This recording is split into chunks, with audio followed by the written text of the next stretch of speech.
আজকে সারাদিন কোনো ভিডিও পোস্ট করিনি, এখনও কি পোস্ট করবো তাও জানি না, কিন্তু এখন মোমো খেতে বসেছি। হরিদ্বারে এটা একটা ভেজ মোমো, জানি আমরা ননভেজ খাওয়া মানুষ, ভেজ মোমো আমাদের মুখে লাগবে না, তাও টেস্ট করব, টেস্ট করে তোমাদেরকে জানাবো যে এখানকার মোমো কেমন। ঠিক আছে, তো প্রথমে দেখিয়ে দিই।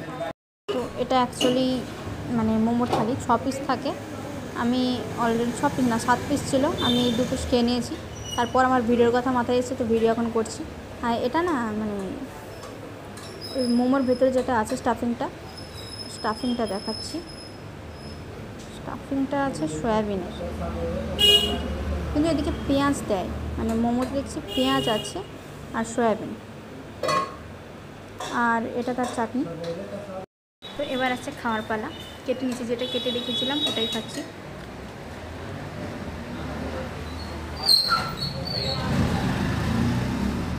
আগেই বলেছি আমরা ননভেজ খাওয়া মানুষ, মানে আমরা চিকেন মোমো খাওয়া মানুষ, ভেজ মোমো এত মুখে লাগবে না, তাও এটা ঠিক আছে, তবে ঠান্ডা হয়ে আছে ওই জন্য একটু গোলমেল, বাকি ভালো। এই জায়গায় যে মোমো পেয়েছি দেখাচ্ছি, এটা অনেক, ব্যাস খতম।